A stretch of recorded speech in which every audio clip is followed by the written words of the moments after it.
I get the joy of introducing another friend I've known for a long time. Dean Galyen, wife Peggy is here. So glad you're here with us as well.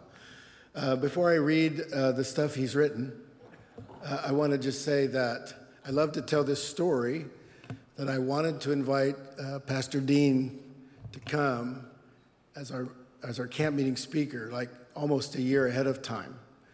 And when I finally invited him to my office, and I was about just to spring it on him, and then I asked him, would you be our camp meeting speaker? He says, well, the Lord told me yesterday you were going to ask me that. And he told me yesterday that if the Lord hadn't spoken to him before I did, he probably wouldn't have done it. And it still took him a couple of days. So I actually heard about the Galyens years before I knew them in Africa. They pastored for 25 years, pastored a wonderful missions church, Southside in St. Louis, wasn't it? And just about the time I was ready to call him when I was itinerating, he resigned to go to the mission field. They started their first two missionary terms in Malawi, Africa, the warm heart of Africa. While they were there, they traveled extensively, working in many African countries in Central and East Africa. Their ministry included evangelism, both to children and adults, teaching in Bible schools, district seminars, and ministering in many local churches. The Galyens also became very involved in church planting and helped raise funds for land and tabernacle structures for churches.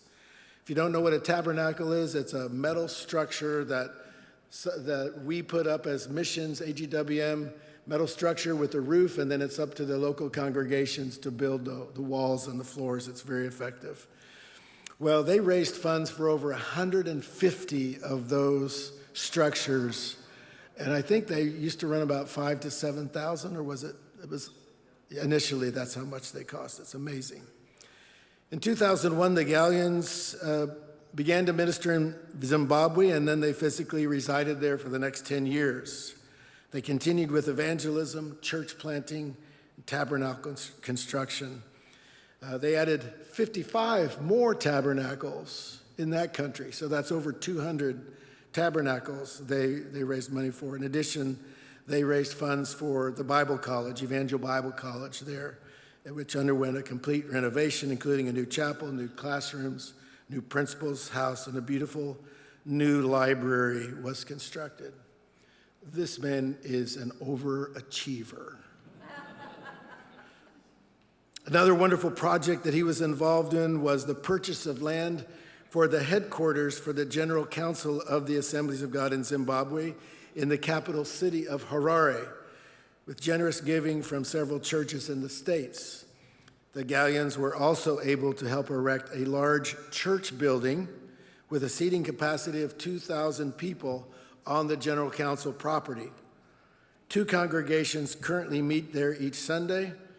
Because of visa restrictions, the Galyens were no longer able to physically reside there. Can missionaries still not reside in Zimbabwe? There's no one there now. So Dean and Peggy, your timing there was of the Lord. You set the church up for success in Zim. For the next 7 years, the Galyens worked with Global School of Theology Northwest in the city of Rustenburg, South Africa. There they assisted with the building of a new library, as well as development of the site. They also taught at the Bible school and helped mentor students by taking them out on weekend ministry. Now, this is the second version of his bio that he sent me. In his first version, he forgot to mention his sons. So let's read the long version. The Galyens have 2 sons.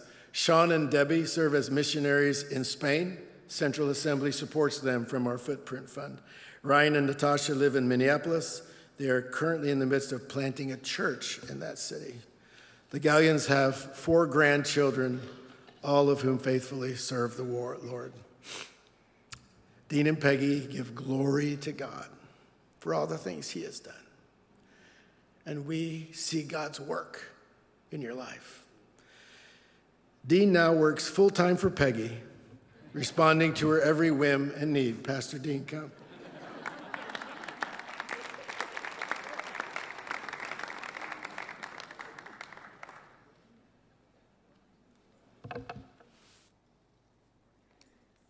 There are a lot of things intimidating about preaching in this place. I have just successfully passed the first challenge. I was worried about those steps. I dreamed last night that I fell on those steps coming up. But I've made it so far.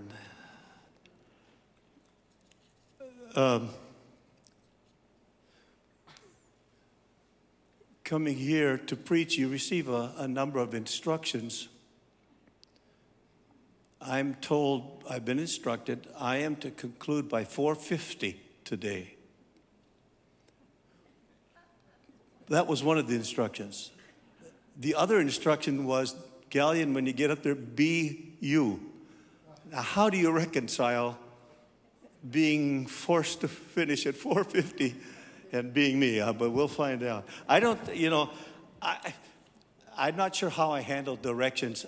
My older son, for this last Father's Day, gave me 2 big bars of soap. You think he's trying to tell me something? It was some kind of specialty soap.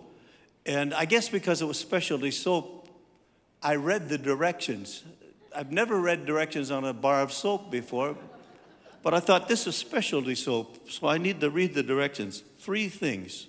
Number 1, work up a lather underwater.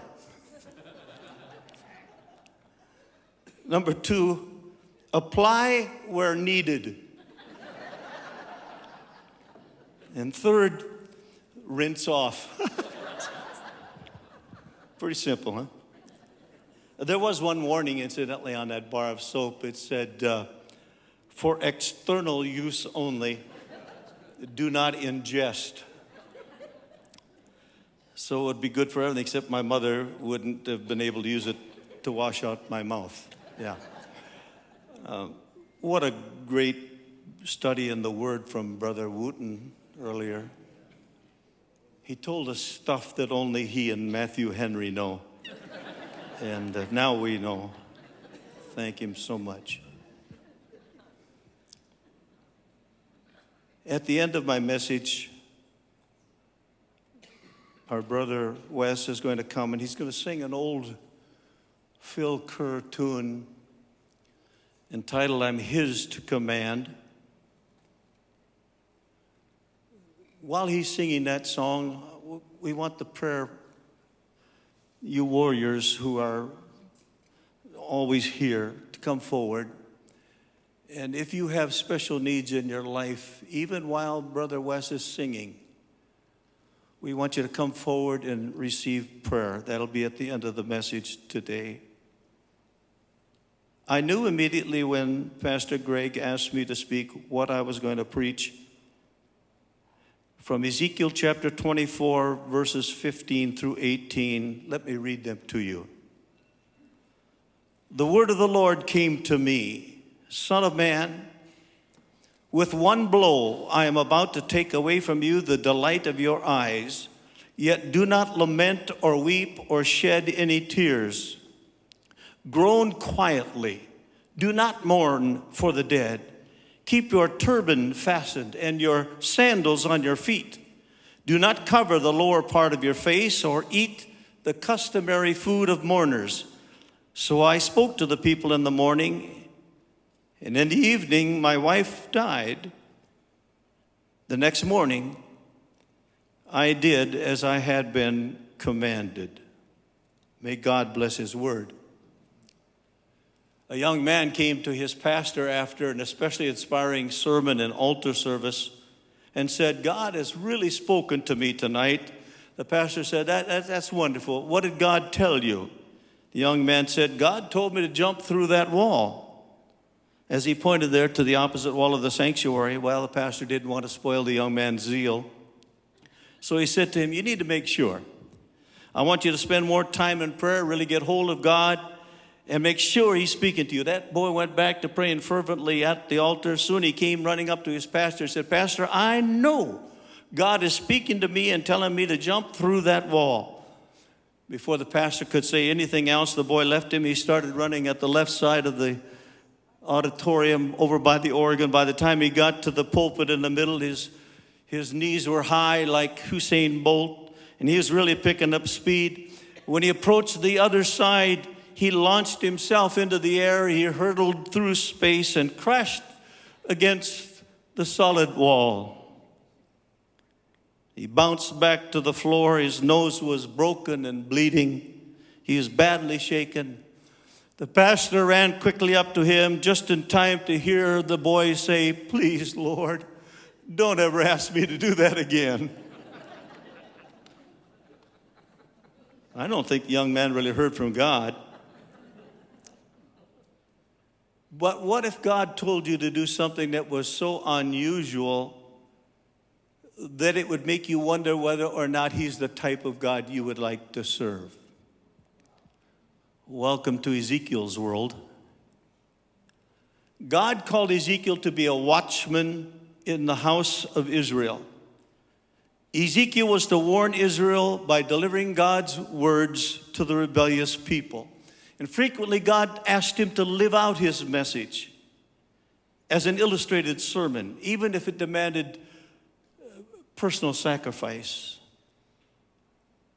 The words of my text reveal the depth of Ezekiel's obedience to his calling. 5 times in the book, we read these words, "I did as I was commanded," or words very similar.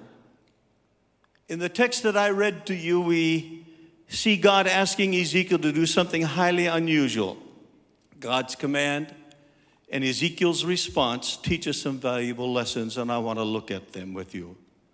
Notice what God commanded Ezekiel to do.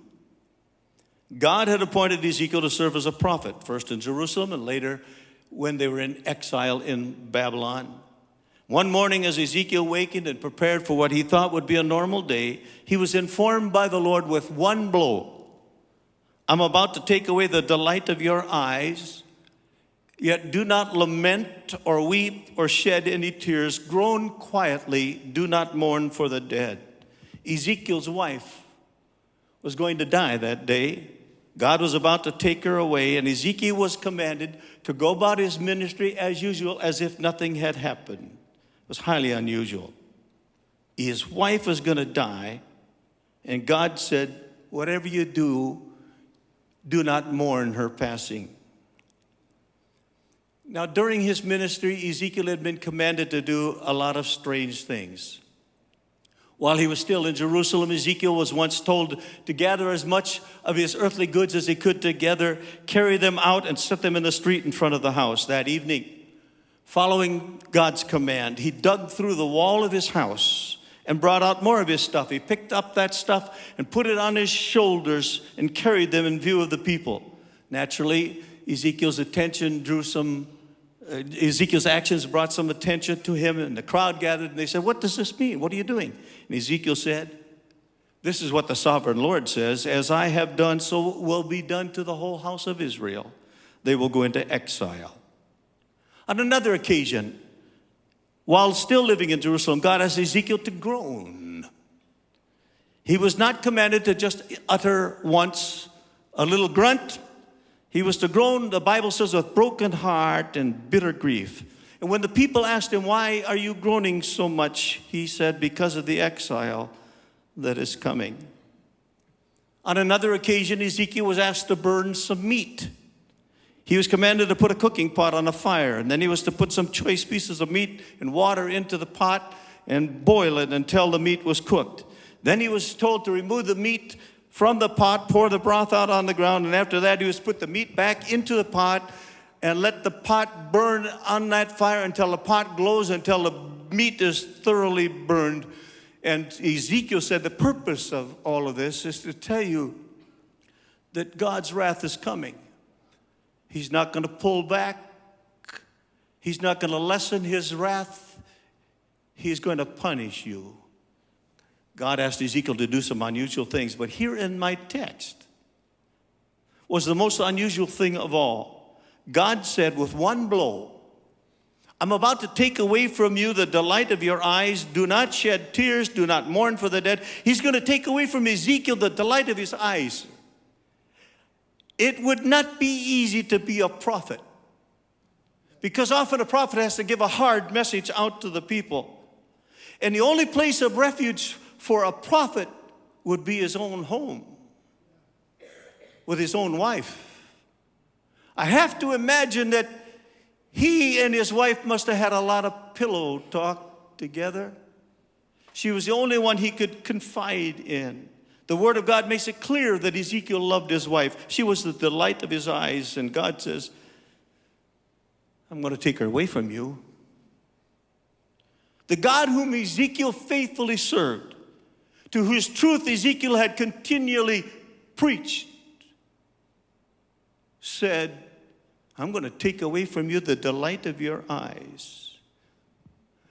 You've been faithful. You've preached the word. You've done everything I've asked. Now, I'm going to take away your wife, the delight of your eyes. It doesn't seem fair. If anyone ever had justification to question God, it may have been Ezekiel.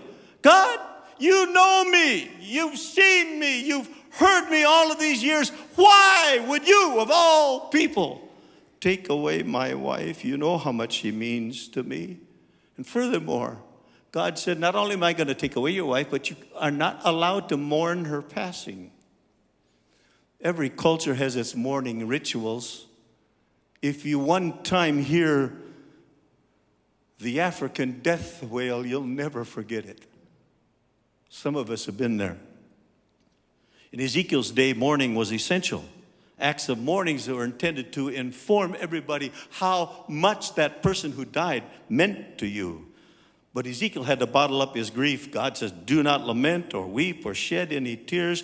Groan quietly. Do not mourn for the dead. You are not allowed to groan loudly. You can only sigh softly with no public tears. And keep your turban fastened. A turban was a sign of respect and honor. It was normally set aside at someone's death, but keep your turban on your head. Don't cover your head with dust and ashes. Keep the turban on. And keep your sandals on your feet. At the African funerals that I was part of, the people always took their shoes off.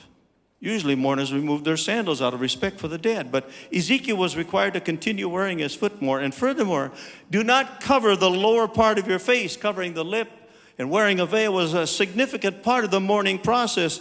And don't eat the customary food of the mourners. Apparently there was special food that was made for those who were mourning. And when the neighbors would bring the food to you, don't eat that food. I feel confident that the neighbors probably prepared that food, whatever it was.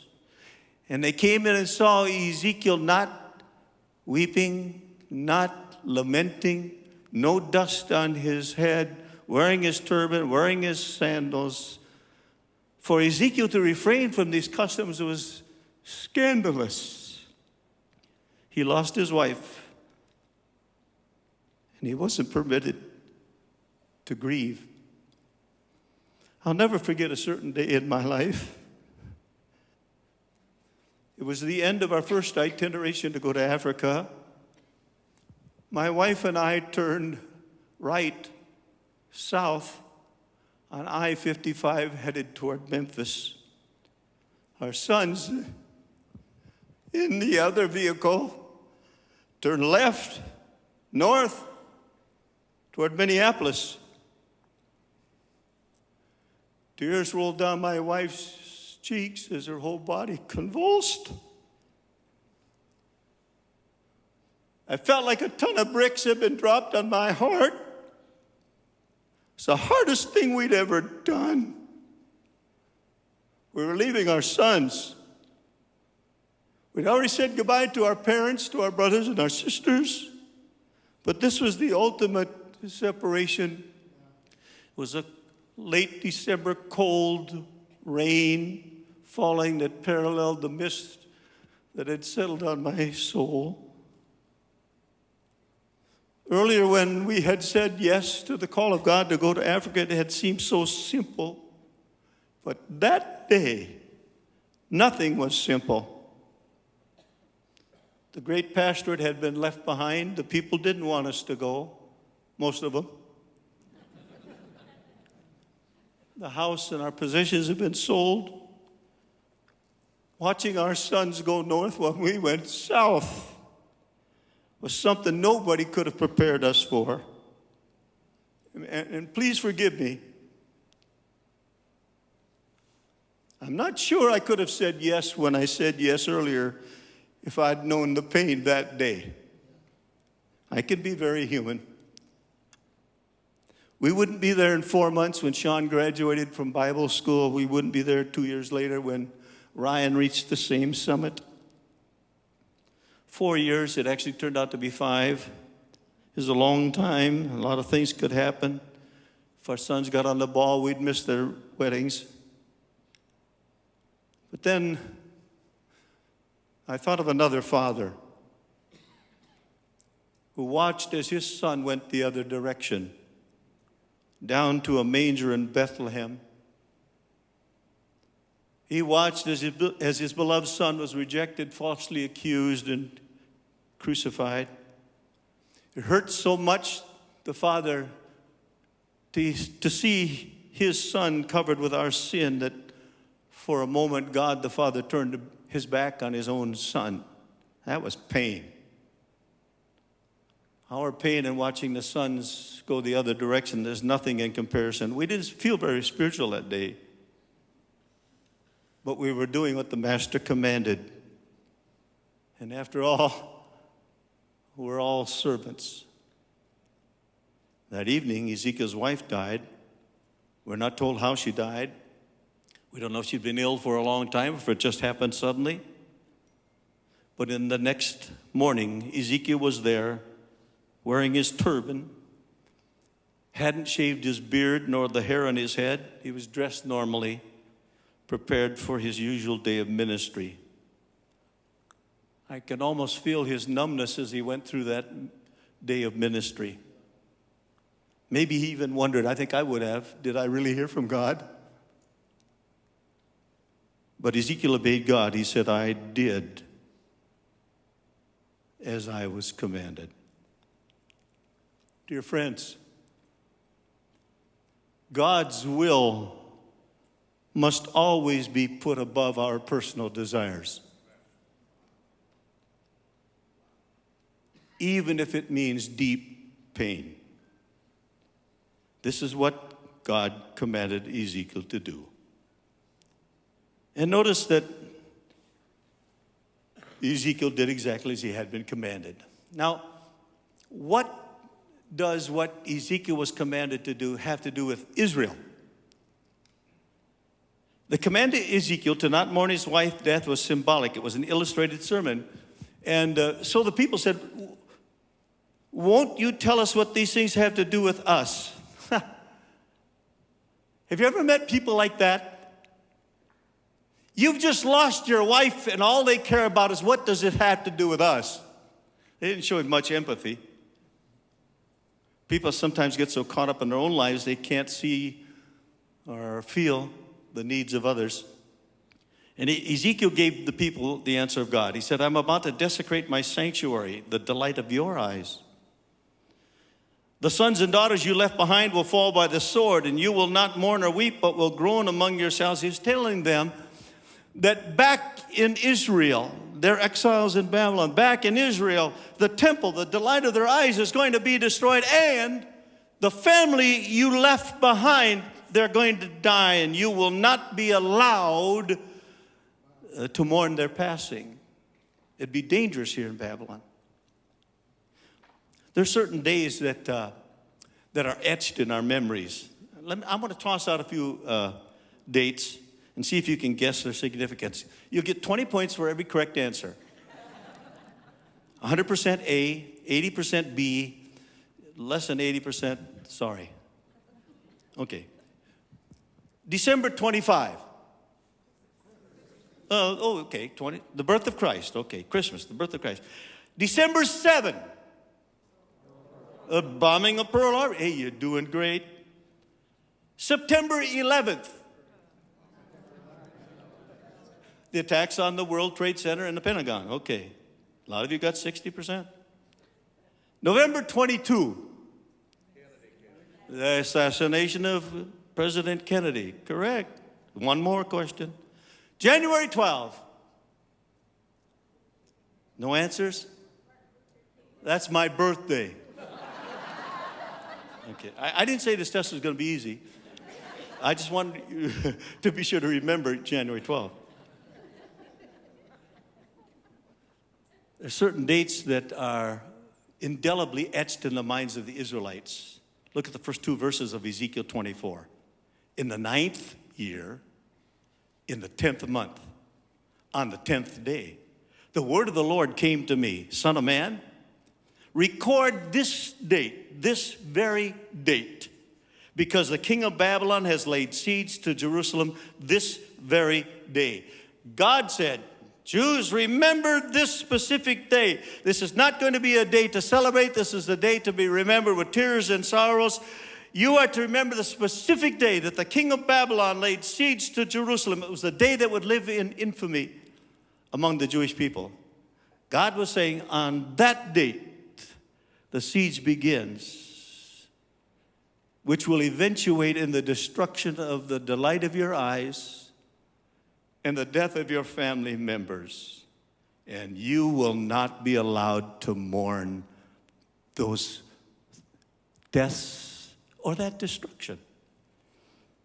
It was a profound point, a painful one. God's temple was precious to the Israelites, as was their family, and they were not to mourn. That's how this applies to the Israelites. But how then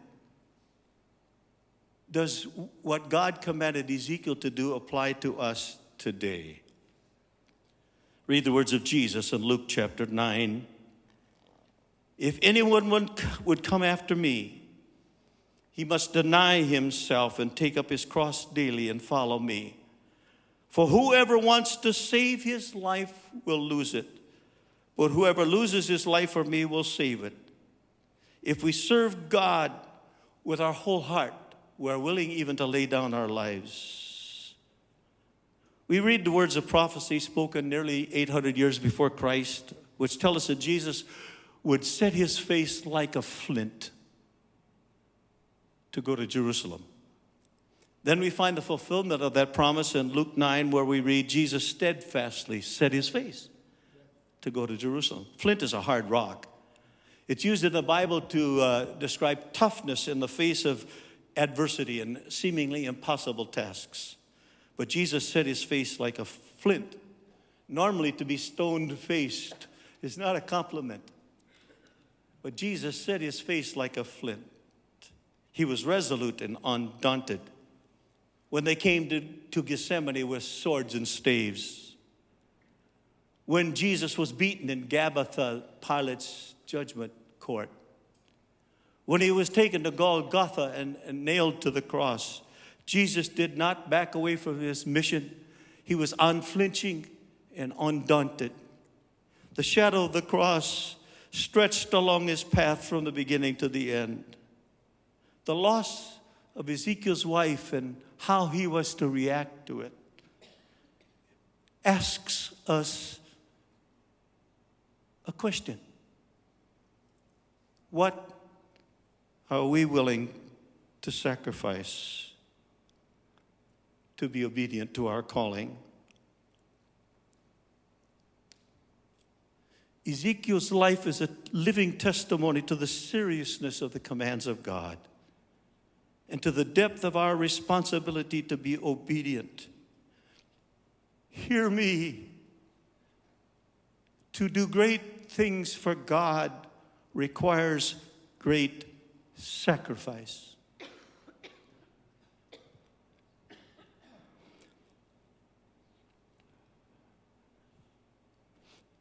Earlier, on a certain day in Africa, a doctor listened to my lungs and informed me that my right lung was full of fluid. The other one was nearly as bad.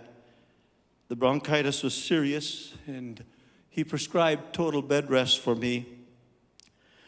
But I had a day's meeting scheduled that day, culminating in a short committee meeting at 5 o'clock. I thought I can complete those duties. I could still be home early. After the last meeting, I drove the General Superintendent Lazarus Chakwera home and approached my house about 6:30 in the evening. It was wintertime in Malawi, and so it was dark. What I did not know was that another small car had tucked in behind me with its lights off. I was unaware that it was there. And as the brand new guard opened the gate to the compound to allow me to enter, he saw the vehicle behind me but assumed I was granting authority for it to come in. I pulled around to the back of the house, drove the car under the car park, and I just went, what a relief it is to be home. It was only when I got out of the vehicle, my vehicle, that I noticed the other car had followed me to the back of the house. 4 men got out of that vehicle and approached me. One of them was carrying a gun. And they said, "We are the police." I knew, of course, they were not the police. After they surrounded me, they told me to stand still or they'd shoot me. They then began to beat me. I don't know how many blows I received. I know that they kicked me in the groin. I know that I received a blow to the eye that crushed my contact lens, breaking it into little pieces. My only thoughts were, I want to keep these men, if possible, out of the house, just a few feet away where my wife was in the kitchen preparing something to eat. Finally, because those 4 men were concerned that help might be coming, because when the guards saw their gun and them mistreating me, he ran away and they assumed he was getting help. He did go next door, but he was so incoherent they couldn't understand him.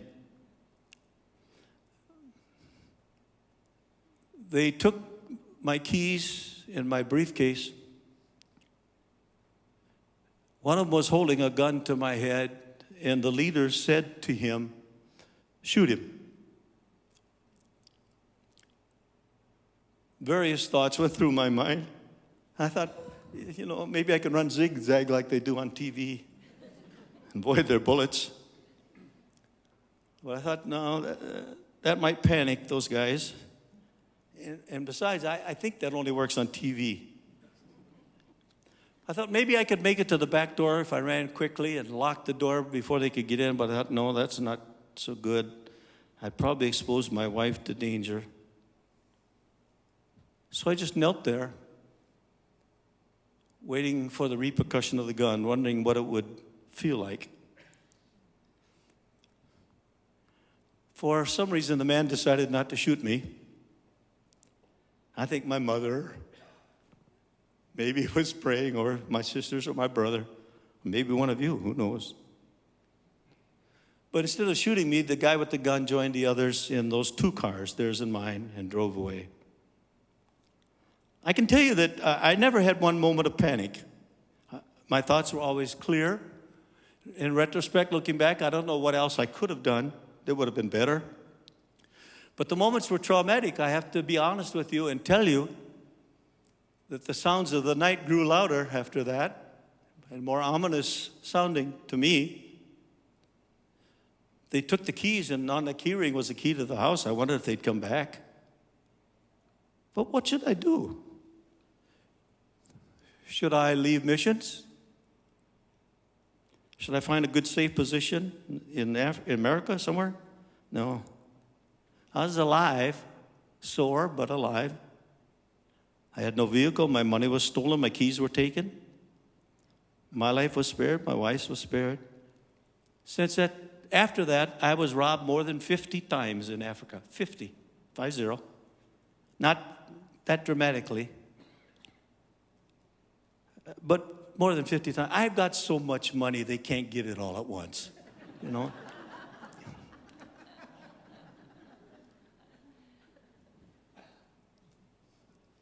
What do you do when it gets tough?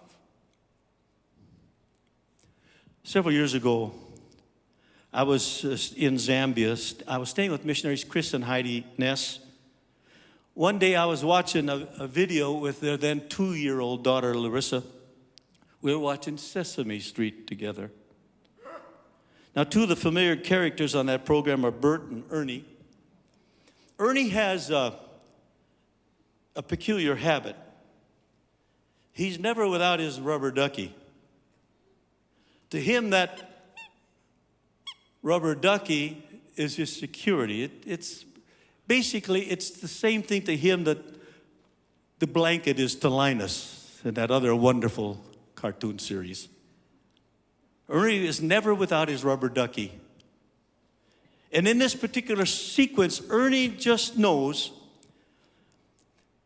that he should be a saxophone player. And if he was a saxophone player, he's going to be the world's greatest saxophone. He knows it.